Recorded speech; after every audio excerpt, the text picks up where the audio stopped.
Good morning, afternoon, or evening. Welcome today. We've got a beautiful presentation for you together with Arab Dental Lab. And we're going to talk today about 3D printing, a future to stay. Let me do first a quick introduction of myself. Let me see if my slider works. And for some reason it doesn't. There it is. Introduction of myself. I don't like to talk about myself, but it's good to know for you guys who I am. My name is Yron Kleinsma. I'm a certified dental technician and I'm a digital dentistry specialist. I was born in the Netherlands and I'm currently living in Melbourne, Australia. And I'm since 2005 in the digital dental industry. And I started a long time ago and I've got years of experience in manufacturing by now. I am KOL for a lot of 3D printing companies like Asiga, Nextdent, Shining, Aeon, Haygears, Rapid Shape, Sprint Ray, you name it. All these companies are a partner from us and a lot of other industry leading companies. So to tell you a little about what we do is we started the company when I moved to Australia and I started working for a reseller. And I really noticed a massive gap in the industry after the part of the reseller. And the reseller tells already in the name. Their job is to sell you the proper equipment and help you to get that equipment. And then it's up to you to get the best out of it. But how do you get the best out of it? I always make an analogy like, hey, you buy the best car you can buy, the most fancy race car you can get. But it doesn't make you the fastest driver if you don't know how to handle that car, how to learn to drive that car properly. And this is where we stepped in. So we set up a company and it's called Dentique. And Dentique is a company, let me see, for some reason, there it is. This small introduction of it, and Dentique stands for Dental IQ, dental knowledge. And with that knowledge, we really want to support really dental specialists like dentists, prosthetists, dental technicians. And we do that in several ways. First of all, we had decided to, with all our knowledge, we want to do training and consultancy. So you have an idea what you want, we're going to chat and we're going to see what equipment would suit you best. Because there are many great systems on the market, but not each system is really suitable for each person.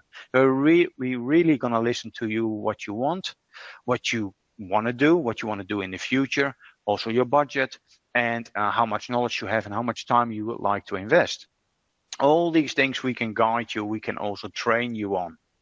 Next to that is I'm a firm believer that if we train someone, we have to have that knowledge in-house. We have to do that on a daily basis. So many times I see companies with trainers and they're like, oh, this is how you do it. But they actually have no idea yet how it's really been done because they only get that paperwork. Oh, this is what you have to tell and what you have to explain. So we really use our equipment ourselves because we also have a dental laboratory. And most of the equipment we use on a daily basis ourselves. So we know the pros, the cons, how to solve a problem when we have it.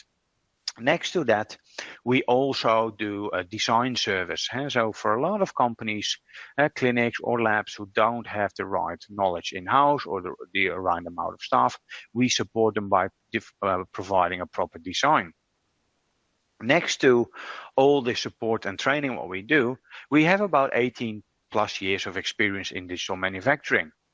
And with all that experience, we also do a lot of research and development and workflow optimization for actually a lot of companies worldwide. So we are very fortunate. We have a lot of great partners and we work very closely with them. Today, basically our goal is share our knowledge with you today so you can serve your clients and patients the best. So really try to get as much as you can with this information. And look, the good thing is it's going to be recorded so you can review it and everything. But we're going to give you a lot of tips and tricks and good understanding about 3D printing. So like I said, we're going to talk about 3D printing. And the power of 3D printing is we enabling services and quality to your clients that you could never do before. We work accurate, we work fast, we work reliable. All these things are possible with utilizing 3D printing or additive technology. if you haven't started yet, really now is the moment. If still I talk to people and say, oh, my impression and my model, I think is way more accurate than a digital scan and a printed model. And there I have to stop immediately everyone, because scanning and 3D printing is actually so much more accurate than any other kind of technology that we have now available. It has been proven already for so many years that this technology is so accurate and reliable. And look, my business completely, I don't even have a plaster room anymore. I only accept digital cases. I'm a fully digital lab when it comes to cases coming in and everything. So there are a lot of benefits when we talk about 3D printing. And one of the benefits is that we use a very high accurate technology, because that's what we want. We want the best fitting, best margins, best contact points, everything we can think of. And that needs to be very accurate. So we're using 3D printing because every single time we can achieve the same results. We want to minimize human error, where we work with our hands, and the more people work on a case, the more can go wrong, the more chances of failure. And not saying that the staff is bad or the team itself, but the more we do by our hand, and especially as a human, when we start to doing things on an automated pilot, we might even forget things. And the less we touch it, the better it is. So we don't have to pour our plaster models. And because again, this is the inaccuracy. You have taken an impression might not be the most 100% accurate. You're pouring a model, something can go wrong with the powder or liquid ratio, the pouring can go wrong, the waiting time, all these things you don't have anymore. Not only that, is technically how long do you have to wait till a plaster model is properly set? Most of the time it's still 24 hours before the expansion, moisture and all that stuff. So with 3D printing, I can immediately, after I've done the design, print the model, work on it, whatever needs to be done. Reproducibility. If something goes wrong, all I have to do is say print again. I don't have to go to my clinicians and say, hey, something went wrong with the impression. We pulled the impression, it's broken or whatever. We don't have that problem anymore. We can directly hit print and do a next one. Not only that, is you can promote yourself really as state of the art. And I think that's very important. I mean, who doesn't want to be helped by the best team that is available in your country? They have the newest equipment, the most accurate equipment, basically the best tools. So you can promote yourself like that. And this is a little bit of a joke, but actually it's kind of true, because it performs on Monday the same as on Friday. We all know on Thursday and Friday, we're already with our head into the weekend. What are we going to do? Are we going to see our friends or family? Are we going to have some great times? So we're not focusing on work. And on Monday and Tuesday, we're still recovering from a fun weekend we had with our family and friends. So really the only real productive day is actually the Wednesday.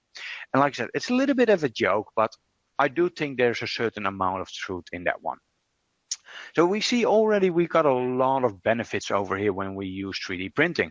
Not only that, and this is something if I compare it, for example, with 3D printing with milling technology.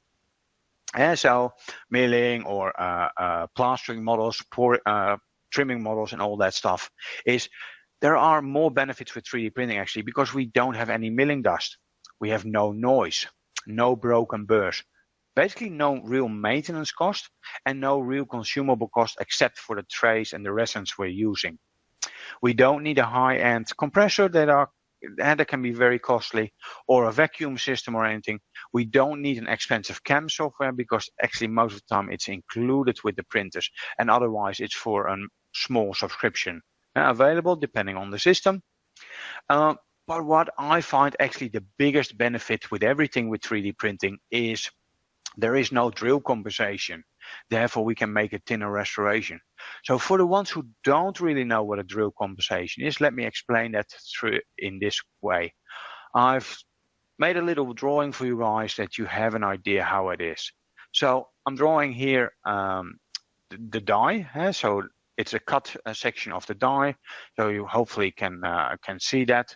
On top of that, we're now drawing the crown. And that is the inside of the crown. There we go, the outside. Forgive me, my drawings are not the best, but hopefully everyone can understand and see what I'm saying. And when we are milling, for example, the crown on the inside, we have our milling burr that goes all the way to the top on the inside of the crown. And let's say that milling burr is 1 millimeter thick. If it goes into the crown and it touches already the sides, the top, it can't go any higher. So that area is basically not drilled out.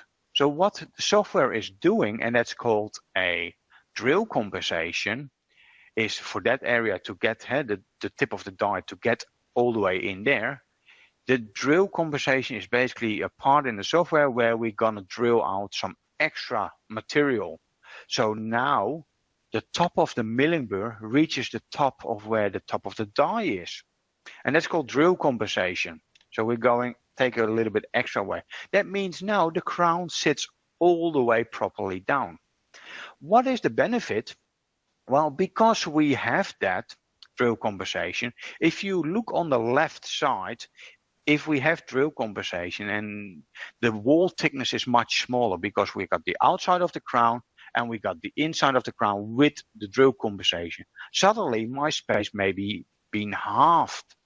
Half of the material thickness. So you will see that you will have a weaker crown, you will have aesthetically compromised. So if we don't have drill compensation, because that's not necessary with 3D printing, because we don't use a milling burr or a drill, we gain suddenly the entire thickness of the crown. We keep that and nothing is going to change that. So we are much more, we're way better, we are way better in getting aesthetic results in that way. So we don't have this with additive manufacturing. So it's a real benefit. So what can we 3D print in dental at the moment? Well, we all start somewhere and we all start with the first thing, and that's actually a dental model. And why do we 3D print a dental model? We 3D print a dental model actually just to make sure we check our work and to make sure that when we deliver a crown, we can show to the clinical team, look, this is the scan you provide us. We made a crown that fits beautifully in contact point, in occlusion, in articulation, you name it. We've done our work properly. Here is the proof. Not only that, you can finalize the contact points and everything like that. Another thing we make is, for example, custom trays. Custom trays are still very popular and very easy to design and 3D print. Custom tray, don't think I have to explain it, but still the benefit of a custom tray is that when we have our initial scan, we design a tray with, let's say, 1 or 2 mil spacer for our impression material. We put our impression material in there. We take the secondary impression with a custom tray. Because it's everywhere the same spacing, the same thickness, the material sets the same. So the shrinkage, the setting of the material is the same, so it's way more accurate. Another thing we make, for example, and this is actually one of my favorites, is a diagnostic wax-up or study models. And why is that my favorite? Well, what we do actually, especially in Australia, is we make a lot of diagnostic wax-ups. And I do that on the computer. I 3D print my model with the new teeth in position. And after printing, as good as we can print, as the best printers we might have, you can sometimes still see those fine print lines. And what I do, I take a little bit of a glazing material like an OptiGlaze or even a little bit of resin if possible, paint a little thin layer on top of that, light cure that so there are no print lines anymore, it's nice and smooth. Take the clinical or putty key over that one, and the clinical team can inject that directly into the patient's mouth and use that as a motivational wax-up, for example. Or even when the preps have been done, use it to make temporary crowns, temporary bridges. Because the print lines are already removed and it's all smooth, once it's injected with a composite, a flowable composite or temporary material, the clinical team doesn't have to polish for a long time because it's already nice and smooth. So the workflow is much faster and much more efficient. Another fun thing is what we do a lot actually is night guards or splints. I absolutely love them. Nowadays we 3D print our splints.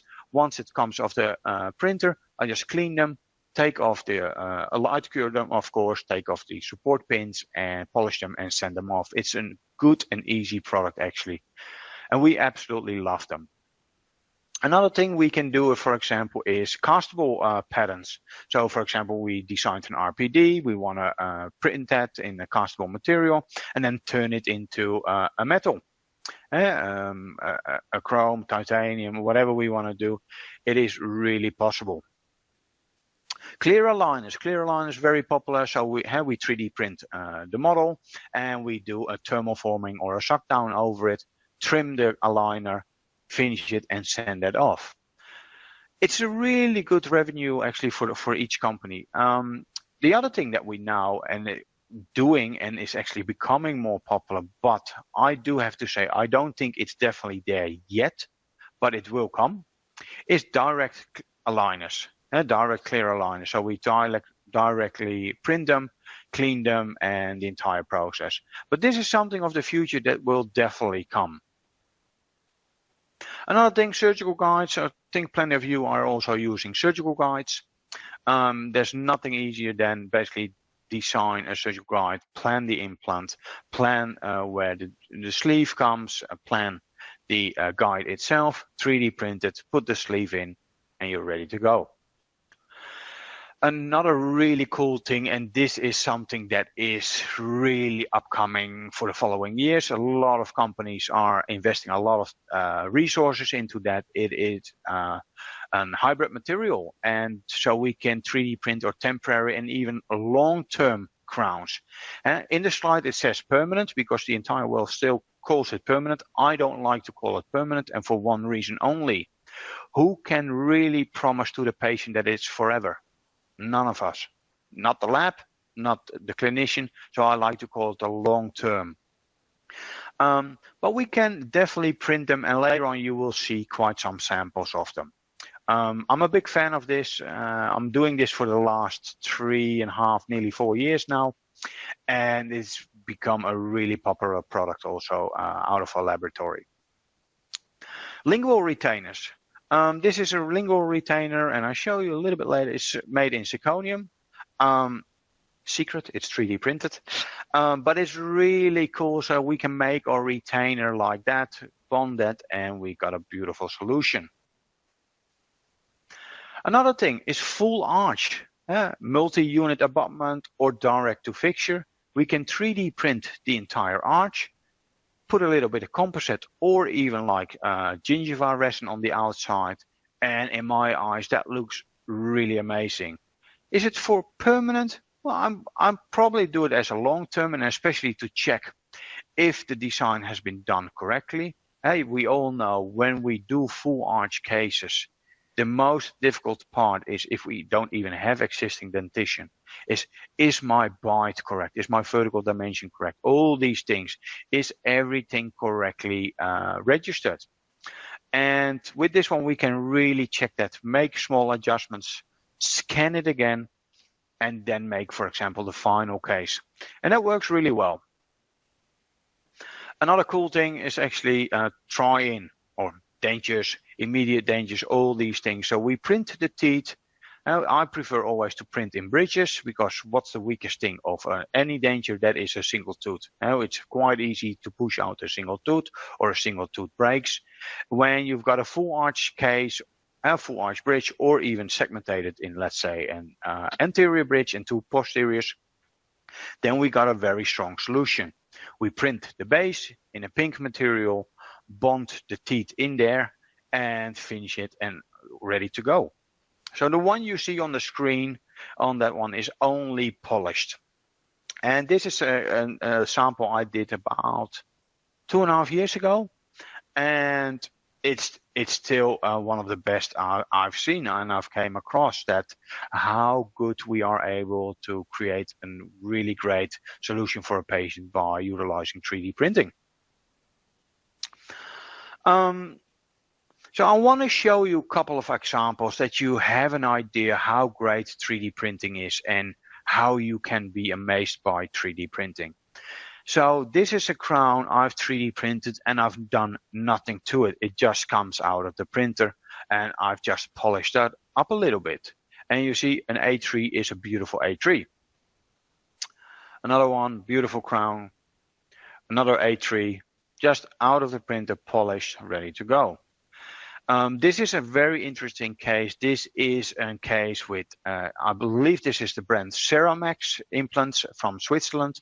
This is a metal-free implant. So the implant is made out of zirconia. The titanium base here, well, it's not a Ti base, it's a zirconium base now. And the is made also out of zirconia. The screw is a carbon fiber screw. And on top of that, we made a crown that is also a metal-free and holistic material. And so we got a completely metal-free restoration we have done. And that works really well.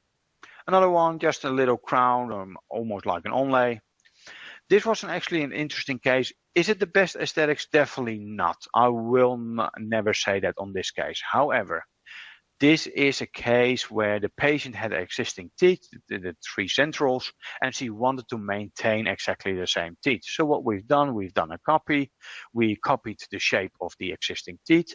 We removed them digitally. We designed an RPD frame, basically like an acetal frame. I milled the frame. I 3D printed the teeth, put a key over it, then injected with cold curing basically the acrylic, the pink acrylic, finished it, and we've got now a beautiful solution. Patient has still exactly the same teeth as they used to have, but now they've got a removable solution. Another crown, this is from one of my clients. It turned out a little bit bright, but it also has to do because of the picture, but I have seen it in real and actually looks quite good. This is actually one of my best cases I'm actually most proud of. This is where we 3D printed the crown in a B1 color. And all I've done is I polished it, nothing else. So by using reflection, by relief, surface texture and everything, we get a really high aesthetic result. Another thing is a 3-unit bridge. This has been done by the university in Zurich. And actually they made that bridge that well that the patient never came back, as far as I understood. So one tip, never make your temporaries that great because you always want the patient back. Again, a little bit of a joke, but of course it is true. And all these materials that you see now I'm a big fan of one brand in Switzerland that is called Ceremco. And Ceremco is one of the best 3D printing resins and a silica infiltrated hybrid resin. And till now, with all the tests I've seen, long-term tests, this is one of the first materials that came on the market, but still one of the best. So trust me on that one. Have a check out on that material. Also, this one is, we all know any case that is a C or a D color is quite complex to make. So what I've done, I 3D printed it in a white, in a snow white, and I stained it up to a C color. And that came out really great. Another case that has been done by one of my clinicians, also I'm very proud of to know and work together, is Dr. Gordon Bird. Here he has made a temporary bridge. This is for a patient who had jaw cancer. They removed a part of the jaw, put some new bone from his body into the jaw, and on top of that placed this bridge. And that stays for, I understood, about a year and a half into the mouth before they're gonna finalize the permanent restoration. So it is really good. This one is also, I'm kind of think is quite cool. Of course, we see the inflammation around the gingiva. That gives away which tooth it is. But if we would cover our hand on top of the inflamed gingiva, I don't think it's really easy to see which tooth we have done. And actually this case looks, in my eyes, amazing. These are 6 units, all 3D printed. They have been as a temporary, and I think in the end the temporary even looked better than the permanent solution. Another one is, like I said, I'm a big fan of splints. So it's quite easy to 3D print them, polish them, and this is how they come out. We have a perfect splint every single time. And we're going to run some splint courses also. So there's definitely a lot to learn about how to do proper splints, but how easy it will be to finalize them and get over every single time the best result. I'm going to show you now one. This was an interesting case. Unfortunately, we were not able with this implant system to have an angulated screw system, so we decided together with the clinician to have the screw channel just labially. This was a temporary crown anyway, so if we would forget that the screw hole is there, I think we've got a beautiful temporary solution. It's fully a 3D printed implant crown, stained and glazed, and ready to insert. Another beautiful one is, this is from, for example, Straumann Smile in a Box. And this is for one of the courses we have done, that we can 3D print all the arch cases, all the implant surgical guides, and ready to go. So this is doable in a matter of, basically I printed this in 2-3 days in total, including finishing. So within 3 days, I had all these cases finished, and we are ready to go. So you've seen now a lot of beautiful things about 3D printing. Please forgive me, I'm gonna take a little sip of water.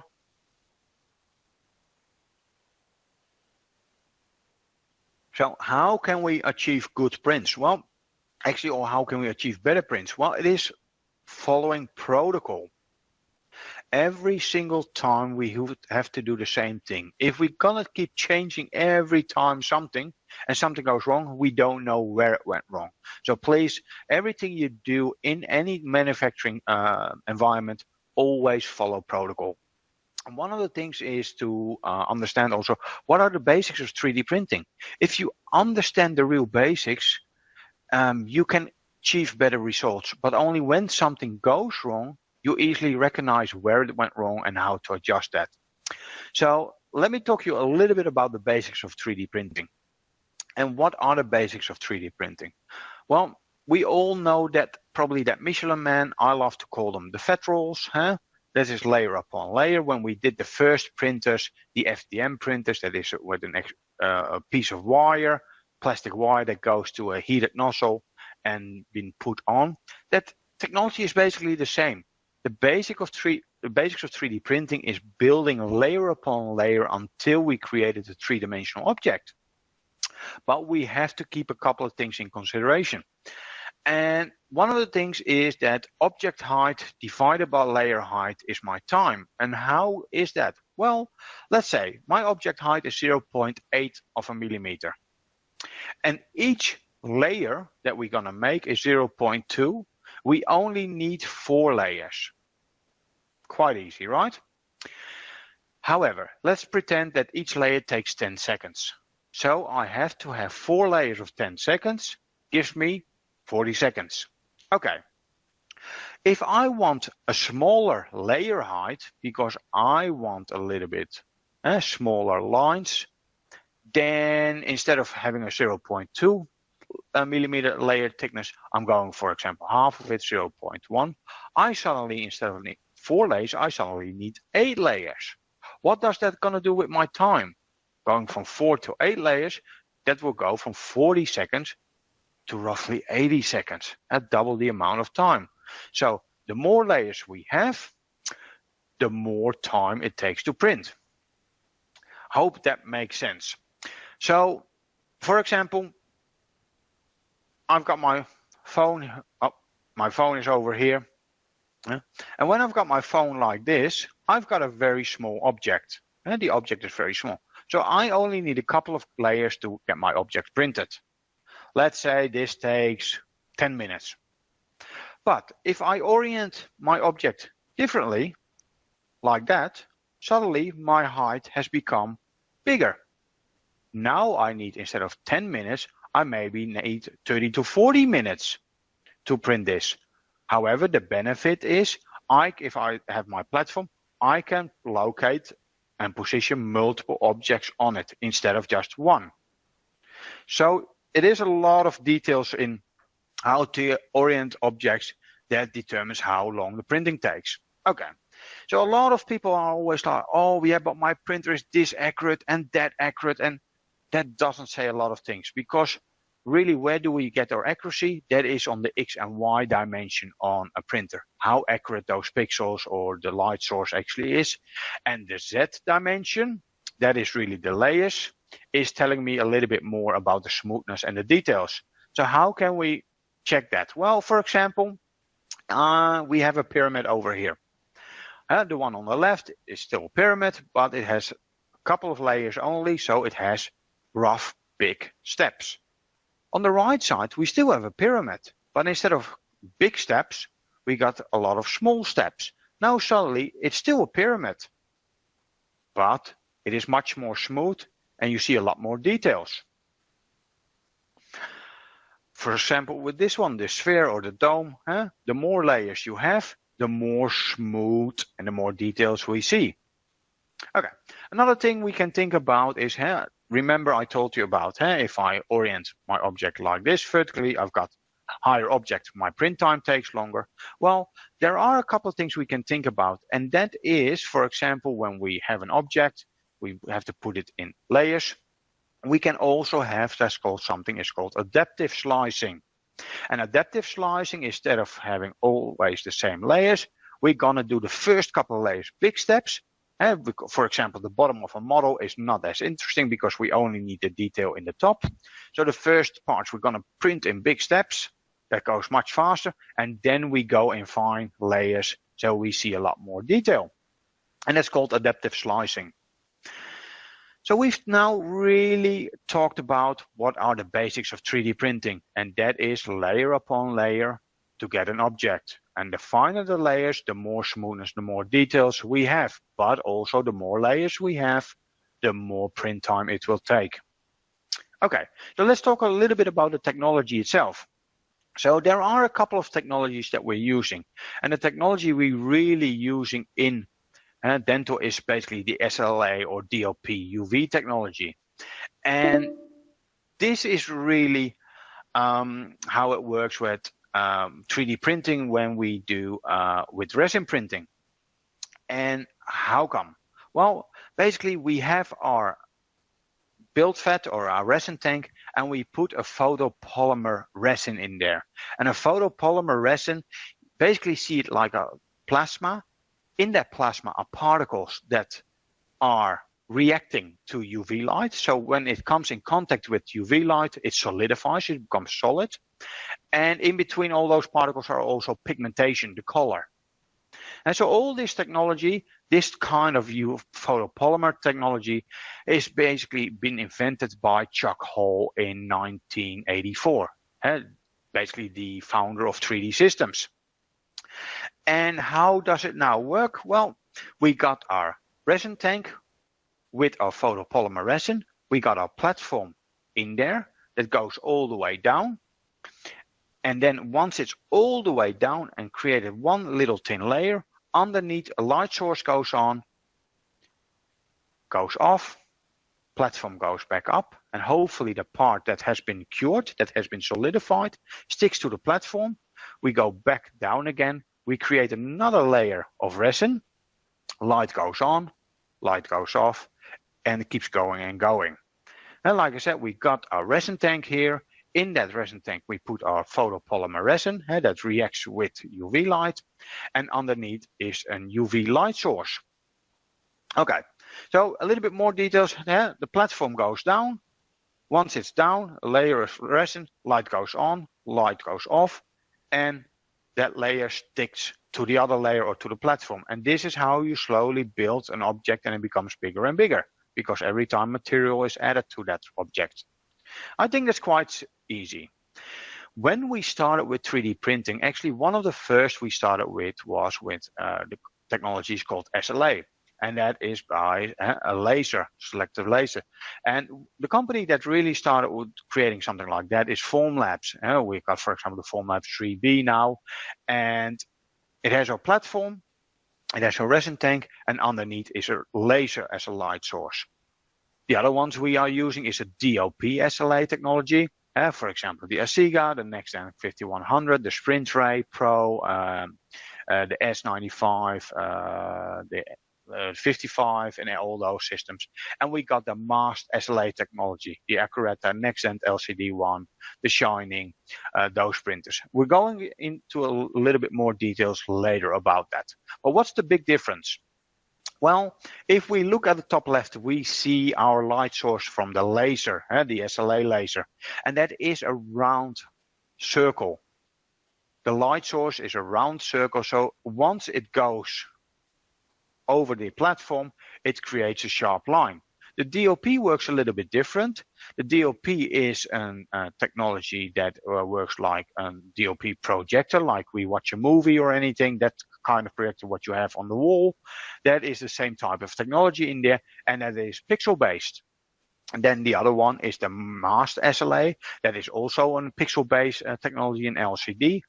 There's always a flat bed of LEDs are on. And on top of that one is a mask, and that mask will activate or deactivate the pixels by turning them off and on. And if they're off, the light shines through. If they're on, it's black and no light penetrates. So the resin that's above that will not solidify. I hope that makes sense a little bit. Let's go a little bit more in detail about each technology itself. For example, here we've got the SLA. We got our platform that goes all the way down into our resin tank with our photopolymer resin. We've got underneath a laser beam and a scanning mirror.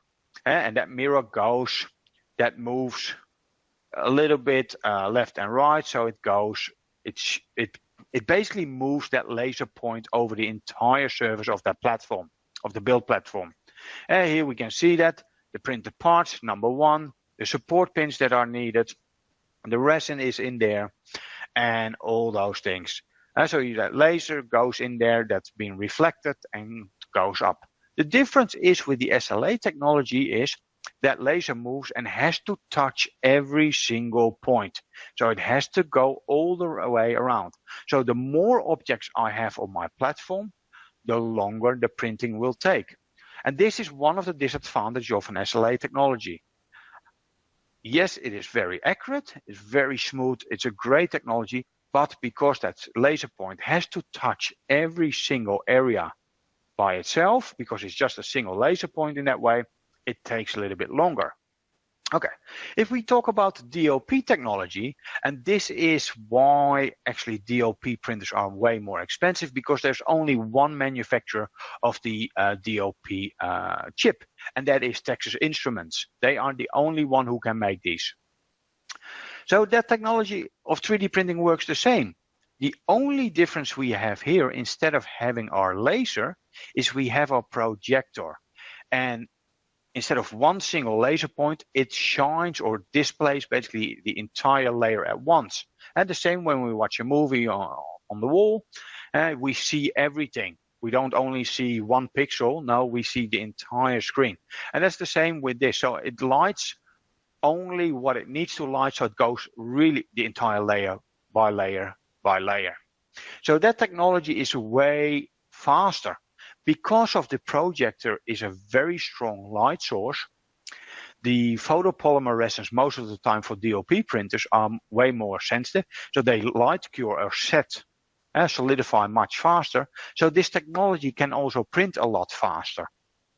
Look, for example, at one of the printers, the Nextend 5100. It is one of the fastest printers in our industry because it uses a figure 4, and that is basically we printing on a layer of air. And the photopolymer resin cures or sets really fast. So those two top components together allows us to print up to 140 millimeters an hour. 14 centimeters an hour is really fast. Other great printers like this is the Asiga, for example. The Asiga have also, with that projector, they have got a huge benefit is they are open to 500 plus different resins. But the biggest benefit I also see, especially hardware-wise, is they got a radiometer inside that printer that measures how strong is my light source. If my light source is getting older over the years and it's been used a lot and it becomes weaker and the light becomes less, it pushes a little bit more power into the projector. So the projector shines nearly at the same rate when it was new. So it goes much longer with us and we always have a more consistent quality from the light source, and that's a really good way. So these are already two types of printers that are really good in the market, and that's why DOP is so popular. Like I said, the DOP is very popular, but that printer is also quite pricey. So what do we have? Another technology is the masked SLA. And I said that before, this is a technology where we have an entire array of light source, the LEDs and everything, they're all on. On top of that is a layer, a digital mask, and that will be turned off and on. And if it's off, it becomes transparent, the light goes through. If it's on, it's black, and it blocks the light. So this technology is great. It is a much more efficient technology. It works basically the same as we have our TV, that we watch our normal TV at home. So those light sources are way more cost effective. Technology is a little bit slower, but also a lot of manufacturers have found great ways of speeding that up and still delivering the highest quality we can get. So also these are really great systems. One downside is that sometimes there might be the chance, because of the technology is a little bit more simplified, you might have to replace that light source. Don't worry, they're quite cheap. It's quite easy to open up the printer, take it out, unplug it, put a new one in, plug it in, and ready to go. So all these things are very cool, or a lot of great technology. But one thing I want to emphasize is when we are really doing printing for dental and everything that is going into the mouth, for example, we have to make sure it's safe. And safely 3D printing, and especially with biocompatible resins, it is so important that we do the right thing. So, for example, we got a couple of classifications. We got a class 1, medical device class 1, medical class device 2 or 2A, depends on the country where you are. So medical class device 1 is basically anything that goes into the mouth short term. A custom tray, or sometimes even some of them even say a splint is that like that. But anything that goes into long term into the mouth, like a tooth, like a denture, or all that stuff, that has to be a longer and a different registration. Also, the materials needs to be better tested. Then we got actually a third one, and that is one nobody talks about, and that is the non-classified. That's anything like a model, because we 3D print a model, but it doesn't go into the mouth.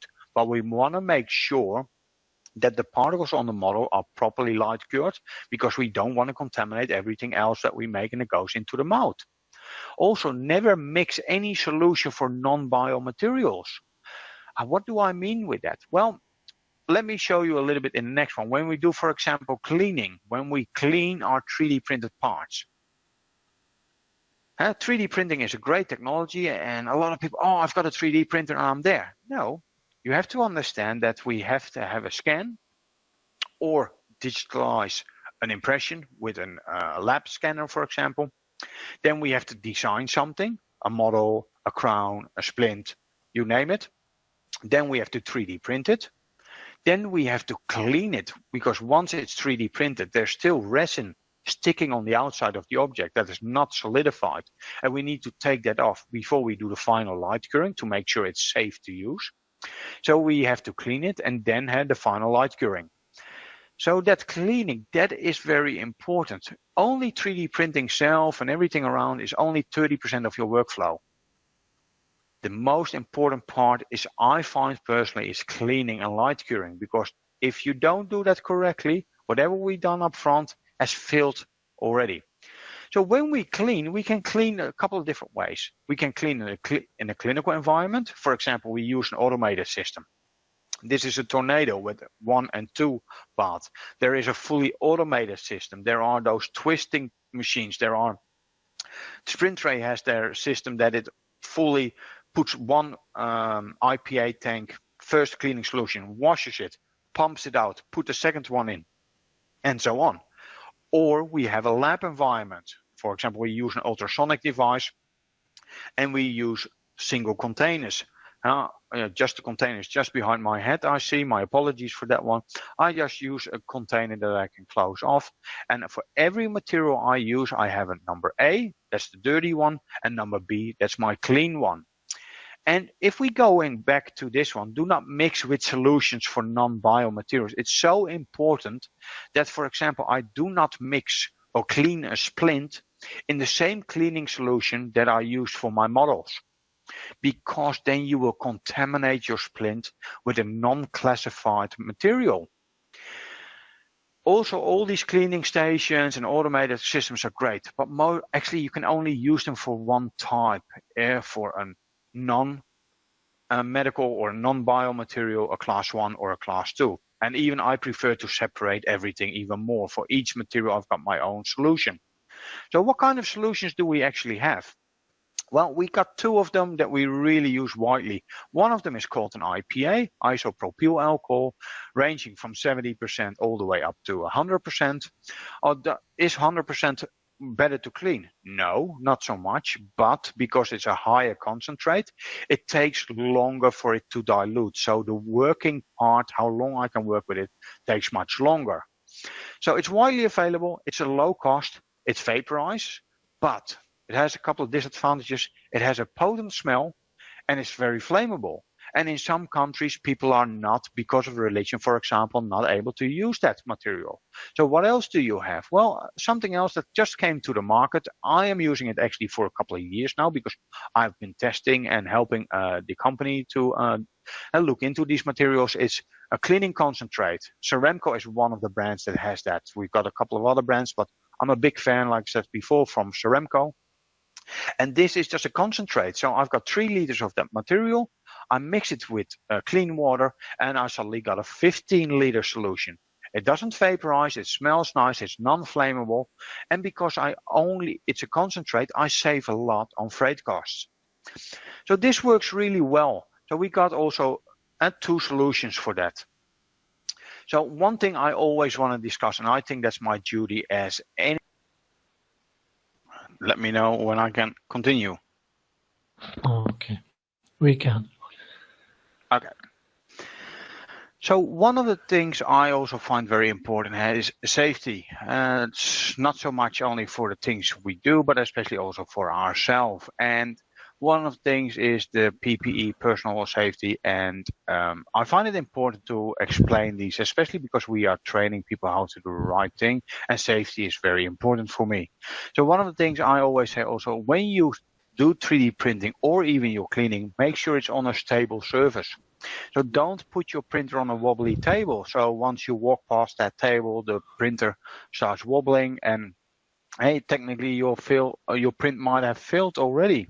The same is with a cleaning solution. When you are doing that with alcohol and the alcohol falls or anything, that can give a big mess. So try always to print on a stable surface. Also print on an easy to clean surface. For example, all my printers are on a stainless steel bench.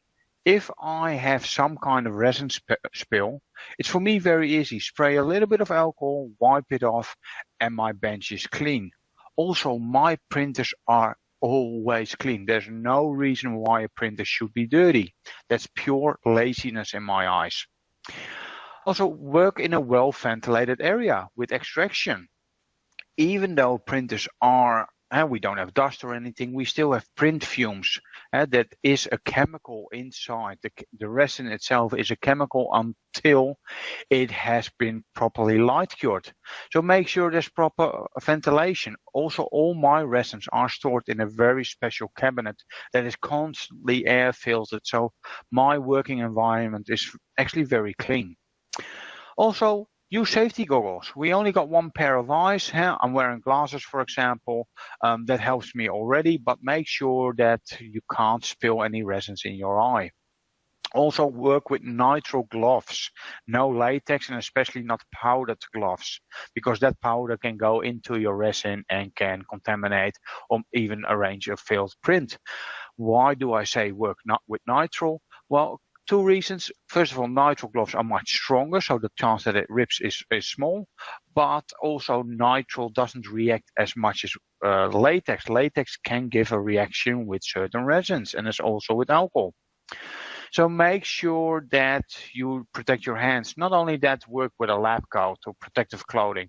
I'm wearing a nice dress shirt, fully proud with my logo, of course, but you don't want to get your clothes dirty. So at least try to protect yourself.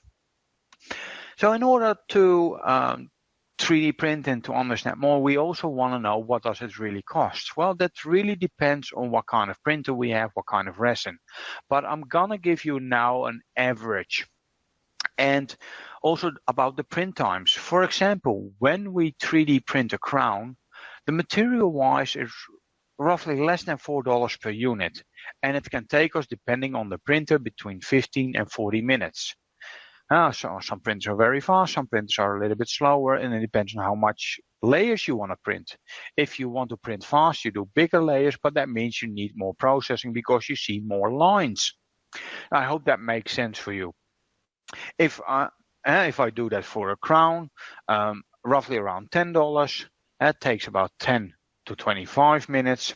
If I do a splint that is less than $15 US, that takes about 30 to 360 minutes. Wow, 360 minutes, you say? Yes. And I'll tell you exactly why. For example, I'm a big fan, and look, I've got many printers, but one of my favorites for splints at this stage is the Asiga, because I use the ultra gloss tray. And that ultra gloss tray allows us to print so smooth, I hardly have to polish my splints, or technically I don't even have to polish my splints after 3D printing.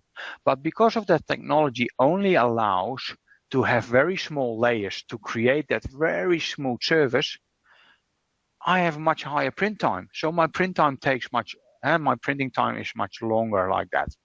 The same is for a denture, for example. I can choose to do it conventionally on normal settings. I can print the denture upright in about 120 minutes easily, or I can put it in a special tray and it comes out more shiny, so I have to do less polishing or changing things. Then it takes me much longer. And so a denture, it costs roughly less than $30, $15 for the teeth, $15 for the base. Merge them together, I'm ready to go. So you see, those cost of materials are not very high. It is actually a very cost-effective way.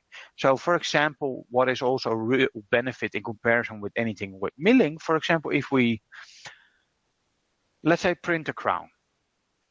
Or, sorry, let's mill a crown. A crown milling takes 14, 15, up to 20 minutes to mill a crown. That means that the milling machine can do only one unit at a time. It only works on one unit. If I have a printer, I can put my entire platform full with crowns, and it does the same time really, but then for all those crowns. And so up to 40 minutes, 25 minutes. That's just a little bit longer than one unit for a crown.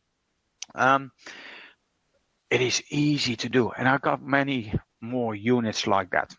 So it's a really good way of cost effectively mainstreaming and optimizing your workflows, and especially keeping the cost low. So the future of 3D printing is also something I want to talk to you about, because where are we going? And look, we all see different things. There are plenty of trade shows, and this is a little bit my view where we are going. These are the big mainstreams. Look, I'm testing a lot of materials. I'm testing a lot of equipment. Unfortunately, I'm not allowed to tell everything. So I do know what is coming, but what I'm telling you now is really where we see the future also heading to. And so the future of 3D printing, nearby and far away, is, for example, 3D printing of zirconia. I am one of the very few who have a zirconium printer. So I 3D print zirconium structures and full arch cases, for example. It is a commercially available 3D printer, and especially in certain countries, it is a very good solution. We can 3D print really beautiful things like veneers, copings, full crowns, or anything like that. And these are a 4-unit case I've 3D printed, and you see it really looks very smooth, and this is before sintering. But we can 3D print substructures, porcelain fused zirconia, monolithic crown and bridges, orthodontic brackets that are custom made, for example, for patients specifically, or even abutments, implant parts are technically able to do if you have the certification or clarification for that. It is really a great solution. However, another one that I want to talk about is the printing of lithium disilicate. Litos is one of the companies. They announced also during the last IDS that they have a cooperation with Ivoclar. They developed an lithium disilicate printer. However, the cost of a printer like that is still very high. So unless those costs of the printer is going down, it still takes a little bit before it will really take off. But the technology of 3D printing lithium disilicate, it's amazing. It's a game changer if that comes commercially more available. It is a good solution, so we can't wait till this really hits the market. Another thing that has been announced during the last IDS, at the International Dental Show in Germany every 2 years, is another type of printer, and it's basically we call it a polyjet printer that is multi-layers. So we're gonna do a monolithic multicolor 3D printing. For example, you 3D print, let's say, a denture with the pink and the teeth all at once. It's one monolithic part already in multicolors, and it's a great technology. Still a little bit on the high price side. Also, that will drop in the near future, and then it becomes more affordable and accessible for everyone. Another technology I've seen is called the Zores technology, is where we 3D print in one material in one color, and by changing the temperature, light frequency and duration of the UV lights during final curing, we can also change the color of our object.